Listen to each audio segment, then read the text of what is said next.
and welcome back to the Citizen Channel. We're all staying safe and well as we continue our look back at the 23-24 season with the various specials and stats and stuff like that.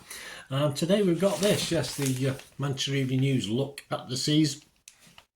Fourmidable, it's called, simply a special put out by, of course, reachsportshop.com. You might be able to get it on there if you're not in and around Manchester at the local news agents and various all good retailers, etc.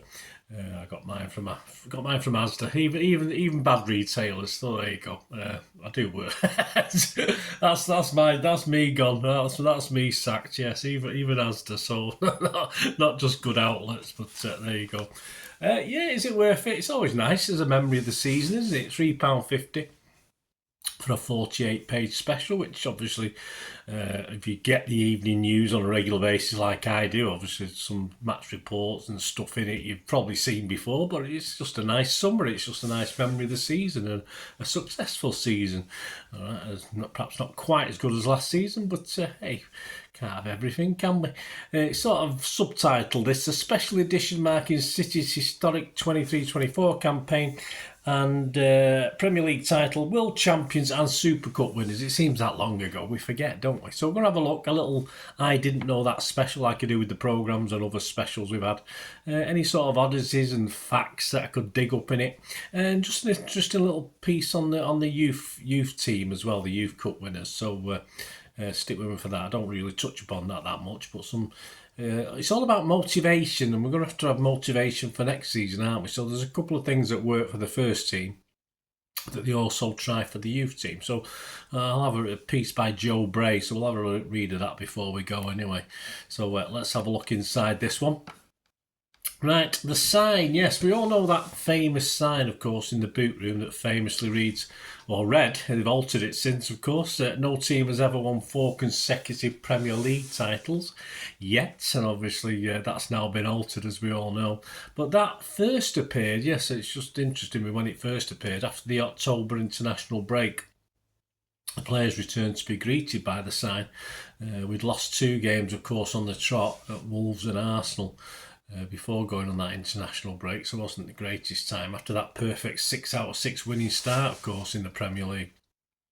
And it was just simply Pep's way of motivating the boys, and it won't be the last time he did it this season either. So I think it sort of worked, because although we still did stumble along a little bit, didn't we?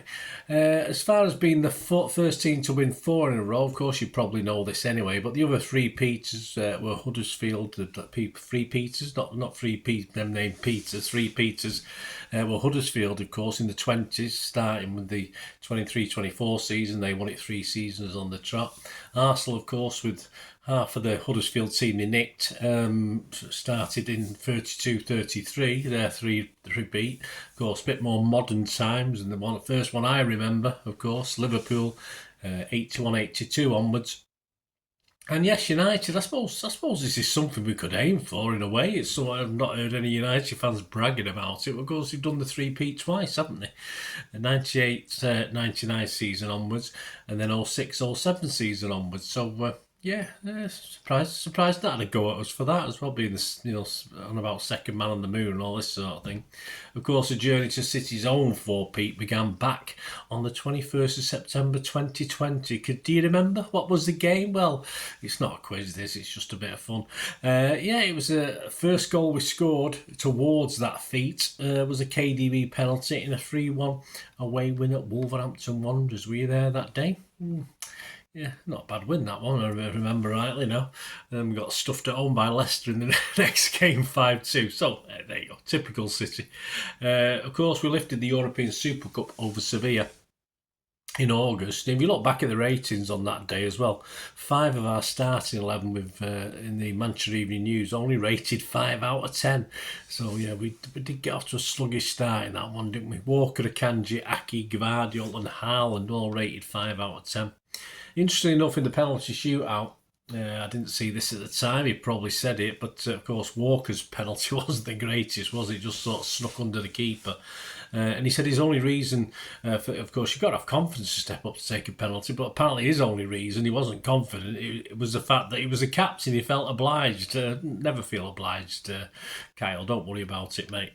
In September, a rare deadline day purchase, of course. We don't make many of those on the last minute.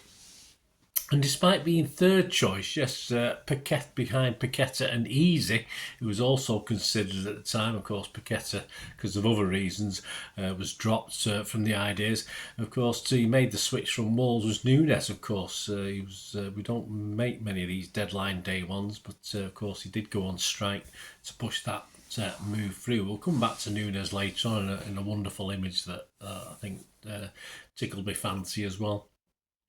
In December, yes, Pep got his motivation card out yet again, as we'd literally won just 1 in 6 before the trip, of course, to the Middle East to play in the Club World Cup.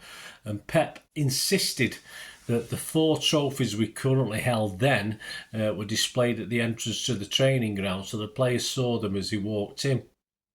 And also, just to add to it, there was an empty plinth to remind them they still had the World Club trophy to win. So there you go. This is how Pep gets. I wonder what he's going to do next year. We'll have to see, won't we? The week in the sun, of course, success over there, and the week in the sun brought back that missing cup. Was a perfect team bonding exercise for the challenges to come. And as I said, as far as motivation is concerned, they did something sort of similar for the youth team to motivate them to win the FA Youth Cup as well. So I'll read the Joe Bray piece out in a minute once we've had a look at just 3 images that have took me fancy from this little publication. The first one up on screen now. I just think this is I've not seen this in anything. I didn't actually get the evening news a day after the parade. I didn't have chance to get one, but it may have appeared in there. But it's one I like. It's obviously the fan and bus image taken with the printworks, of course, in the background. And the printworks has got an appropriate heading, not for this, it was just there anyway. Sign is saying seeing is believing, of course, and then the bus has got history makers on the front. So I thought that was quite appropriate. I thought it's just a nice image, the blue haze and the blue ticker tape, etc. I just like that image. The second one, an interesting one. You've probably seen this in different elements. You've seen it as he's lifted the cup and various things going on. But of course, the centre spread in this paper or this special is as Walker pulls his face to prepare to lift the Premier League trophy. Ederson isn't exactly smiling, but he's got. If a face can have a swagger, I think that's what he's got. I think he's got a bit of a swagger in how he's looking. It might be his eye, it might be his dodgy eye playing up. I'm not too sure. But then if you just look at all the other players, absolutely the joy, the obvious delight is there on every single face. But I did notice, and it was one of the last things I did notice, just Pep at the back in his own little world. If you notice, he's the only one with his arms up in the air, and it just feels as though all the guys are getting ready, and he's already there. You know, Pep's already there, joyfully celebrating, isn't he? So I thought it was a great picture just to capture that in the background. As I said, I didn't notice it initially. It's only when I was having a good look at all the faces that I saw Pep in the background. I think that's another great photo. And the final one, yeah, I said we'd come back to Nunes, didn't we? And that's just a great one. We know he was very happy to lift the Premier League title. He must be disappointed he didn't get more games, and he's perhaps not done as much as he probably would have hoped in this first season. There's rumours that he might get transferred and stuff like this.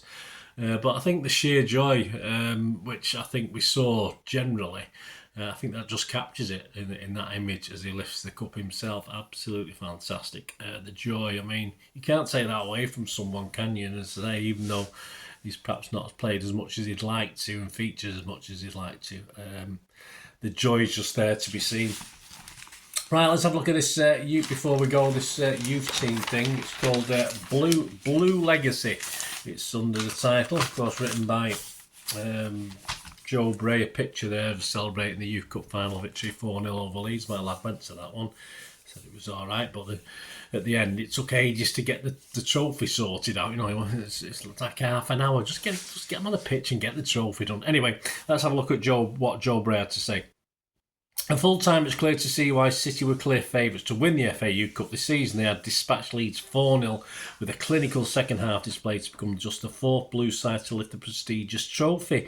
But for an academy used to winning the silverware, had dried up somewhat this season. The under-21s, under-18 titles had been held for 3 years, were gone. The youth team had lost to United in the League Cup final last month. The Youth Cup was the last chance of a trophy, so the academy coaches wanted to do something special to motivate the players.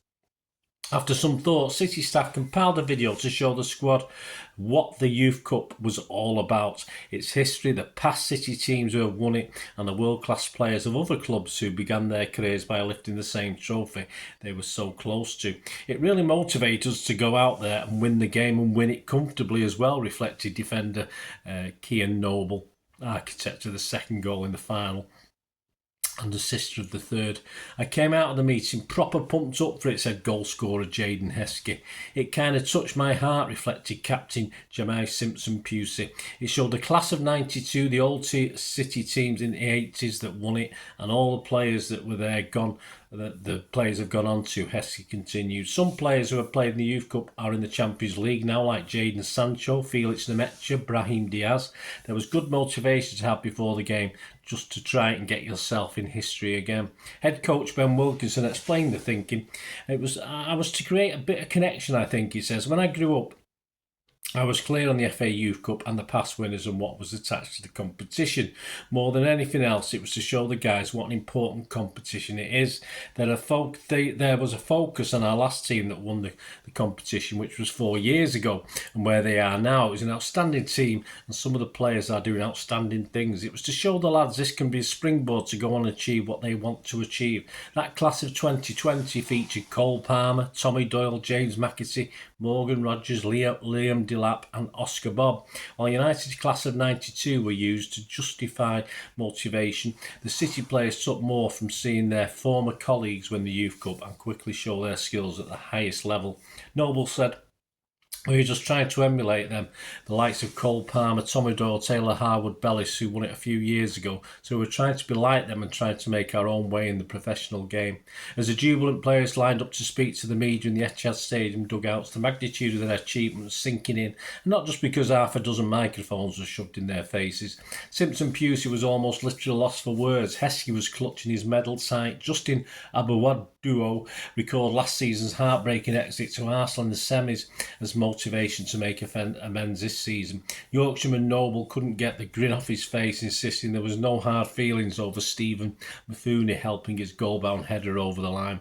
City Chief Executive Ferran Soriano and Sporting Director Cheeky watched on from the director's box and made their way to the dressing room after the trophy lift to pass on their congratulations.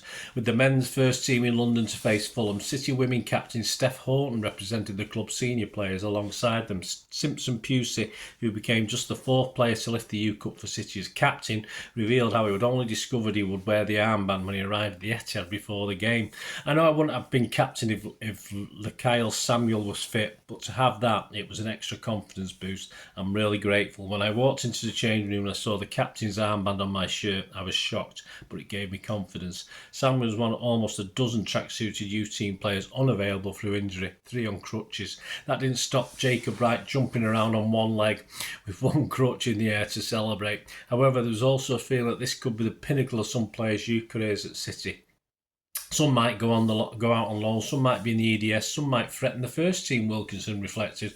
That's another reason why this competition is so special, because it's the end of a journey as a team, and that's why it's nice for a group like this to win it, as they've won so much together coming all the way through. Ultimately, one message was common theme among the squad, that they wanted to write their names in history. You've seen over the years the transfer revenue and the players breaking into the first team. You've seen how much success this place is, Noble said. We have all had different journeys, but we have all won the FA Youth Cup together, and that can never be taken away from us. I just thought it was a nice piece, because it's all about motivation. We're going to have to get ourselves motivated for next season, etc. So there you go. So hope you enjoyed that. Thanks for watching this little special. I didn't know that on the Fourmidable special by the Manchester Evening News. Hope you enjoyed it. Share any memories you've got of this season, guys, on any of my vlogs that I've been doing. So it'd be great to hear from you. And please, if you are new to the channel, you're still with me, please press that subscription button, press the notification button as well. It'd be great to have you on board, City past, present, and as long as I can keep going, that's for sure. So join me. And if you do like film and TV, you will notice stuff on my other little passion, film and TV, so reviews and information vlogs. If you know anyone who might be interested, perhaps you're not yourself, but you know someone who might be, give them a kick in my direction. I'll be very grateful. And of course the channel, I'm trying to improve and get better with it. I mean, output wise, it's unrivaled, I think, by any other vlogger or podcaster or whatever on City fan things for what I put out. But if you like what I try and do and you want to support me in some way or sponsor the channel, please get in touch. Message me on YouTube, or you can contact me directly through my various socials. I'm on X and TikTok at Bernard_Deneen. I'm on Facebook at Bernard Deneen, and of course I'm also on. You can get me by email. Just email, and we can have a chat and what I can do for you, and hopefully what you might be able to do, help me out in the future. So keep these things going and keep putting out the output that yes, very very time consuming, but wonderfully fun, and certainly the history stuff great to look back at things as well with a personal slant on everything I do, of course. Thanks for watching, guys. Say get in touch, guys, if you want. It'd be great to hear from you. Till we meet again, that's one thing, don't I? Please stay safe, Blues. Come on, City. Bye for now.